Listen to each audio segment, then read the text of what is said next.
What's up, everybody? It's Heat Override, and I'm ready to bring the pain for you and Dr. Roto this week. Oh, yeah. Man, it's been a minute. But hey, guess what? I hope that all of you have been getting to Dr. Roto. I've been looking at all of the baseball content, basketball content, the hockey content. I mean, I just placed third place in my basketball league. So, hey, that's cool. I had an up and down year, I had some injuries happen, but my number one defending champion. Man, they are in it in hockey right now. So I mean, I just started. It's the rest of the year final, whatever it is. It's more than a week. So I'm gonna just go call it a 2 week matchup, right? And so it's me and my buddy who always seems to beat me in these games. But I am the defending champion. And I did that. And after I made this team, I went and I got the approval from Mark and Kick. And this team got to exactly where they should have. I had injuries go down too, man. I lost I lost key players. And that's what I want to get to at the end of this podcast, because this is more about this is a baseball podcast, right? Because we're gonna be talking, but man, I lost Stone for the Knights. That was huge for me. But when you got Connor McDavid and players like that to follow it up, oh yeah, you get through it. Yeah, you're strong. Let's bring the pain. Woo! Well, if you didn't check out my Heat-Tastic article last week, then you've been missing out. Since the MLB started, I do the betting article on Dr. Roto.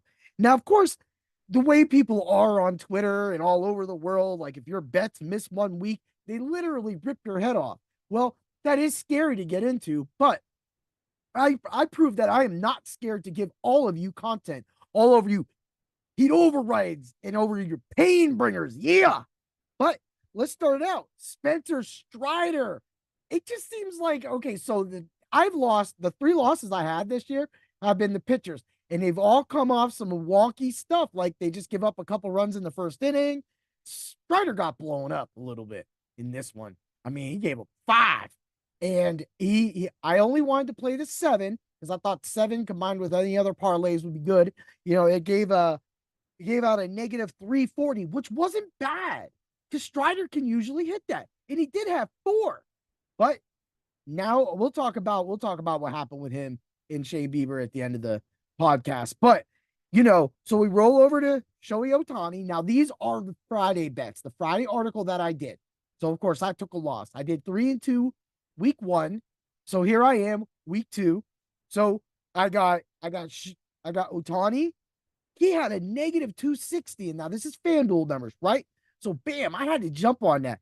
Where Randy Arozarena, who literally he got his hit at the end of the game. Man, I was like, woo! But that's what you do when you're betting, right? So that was a negative 420. And then I had Gunnar Henderson, and he had a negative 300, and I had Acuna Jr., and he was a negative 320. So all of those are pretty good, borderline, maybe a little too easy, maybe not a little too easy, but right around that line, if you parlay a few of those up, that you get it. So that put me at 4-1 for the week. So that was really cool. Because so with the Heat-Tastics bet of the day on Friday article, I'm trying to give out 5. I was trying to wonder how much was too many or too little. So I went with 5 because I figure 5 gives you a good gauge. That gives you a chance to go 100%. It gives you a chance to go 20%. So it kind of gives that nice little number. And if you get 3 right, you get a 60%. You're 3-2 for the week, right? So that's what we're looking at. That brings me to the year. I am 7-3 for the year. 7-0 on my hitters, 0-3 on my pitchers. And I can't, it just happens. Like, hey, I came up 1 strikeout short because these are the alt lines I play with the pitchers too. So that way it ain't no 5.5. They get 7 strikeouts and you cash until they say, hey, I don't know why this guy keeps talking about this. We need to end the alt lines, right? But don't end the alt lines, FanDuel, DraftKings, any other sports book. We love the alt lines. Sometimes we just want to be a little safe. We'll give up the money. But I will say I caught you guys giving out better lines on your alt line, where that's where like someone's savvy. Oh yeah. Macho Man said, looking around the cream of the crop, rise to the top. Yeah. And we find though sometimes the alt line has a better line. So if you actually dig in and you win that money, then it works. And because you don't have to worry about that extra strikeout, a little bit of knowledge for you, then you don't have to worry about it. But I came up 2 strikeouts short with one guy, one with another guy, and then Strider came up 3. That's okay. That's what I want to give. I want to give you the best content that you can get anywhere, and you can find that at Dr. Roto. Lou's been doing his bets for RT Sports every single day, practically, that I've seen, and then he's doing a lot of the articles, the cheat sheets, because they simplified everything, and everything's been working. And I've been going off of those. I look at the sheets too, make sure I'm in line, and then I see where I go. But man, believe me, I'm always going. I'm always going some other direction. People go that way. Whoop, I go that way. It's what happens. So I wanted to talk about that. The betting article is getting up. So look forward to that again on Friday. I've been getting them out really early because I've been able to attack those early games where it's been able to get us some good lines where the books aren't really catching up. Probably still sleeping because they're up 24 hours a day. So that's kind of the big idea. So now that's done, I want to just give a little bit about what happened to Shane Bieber and Spencer Strider. We got some UCL joint tears. It's already been set in stone that Bieber is going in for Tommy John surgery. That sucks. He's literally their best pitcher. And he's been their best pitcher every year because I've practically been able to get him as a backup pitcher because everybody else goes for the big names. So, that really hurts a lot of seasonal fantasy teams. Best ball. I mean, this dude was going to put out a great season again, and he's gone. Now, that doesn't even mean anything. The whole Spencer Strider thing is still in the air. They still have it for at least the last. I was at work all day and I was at karate all day. So, and then looking at eclipses all day yesterday. I don't know the latest news. I ain't no doctor. Let's put it that way. Sorry about that slang I used on that, but I'm not. I'm not. And it's starting to look like Strider might have to have the Tommy John surgery too. Let's hope not. Like, if he needs a month off, 2 months off, I would take that. Atlanta's going to need him. So, especially if they want to, win the World Series or try, get there, he's got to. And if they don't, they're going to have to make a big trade before the deadline because this team is good. But at the same time, yeah, you literally lost what a lot of people, a lot of experts, a lot of fans believe is the best pitcher in baseball right now. So when you lose somebody like that, you just don't replace him. You can't replace him with the second or third or fourth best. Yeah, those guys are good, but this guy was entering like a lights out area. Like he was like Clayton Kershaw and Chris Sale. Like, Chris Sale just come out.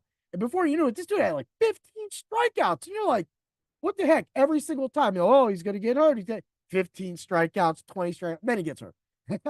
So it just was one of those things that was just like, all right, well, why are these injuries happening? So the little research that I did a little bit, plus hearing it and just hearing people talk, there's been a lot of same injuries happen. And the Achilles seem to be very popular in the NFL these days, which really sucks. But the UC joint. So what is doing it? Is it the velocity and power that these pitchers are pitching at? The different angles? Are they just trying to do it and that power's ripping through there? Look, I'm no expert on any of the pitching mechanics, and maybe I need to actually have a couple of the guys that go to our dojo because there was, one of them's a pitcher and, pitched for a local college. So I bet he could really, really, really get into that with me. But for me, from seeing the stand, seeing the high strikeouts, seeing curveballs and all these different things that the pitchers are doing, they're mostly working on them in off season. Now, I could be completely wrong, but I'm going to make a statement. I'm going to say it with my chest, right? That these pitchers sometimes aren't giving their bodies enough time to work into that new pitch, right? So I do martial arts and I compete as a point fighter.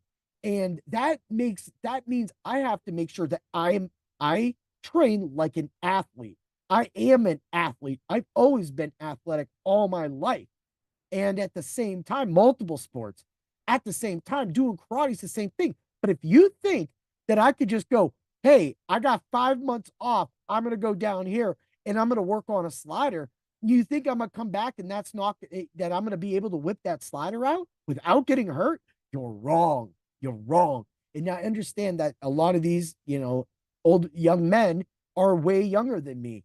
And I know that me, choosing to walk the life of karate at 41, also it was a lot later in life. But the things that I'm able to do, that and some of the fighters that I'm able to hang with, it shows. Even in my last one, I was the only underbelt in that entire division. They were all brown belts about to be promoted to black, some of them. And that means that I upped my competition. I dominated my division for 2 years. I left that division. Now I want to dominate another division.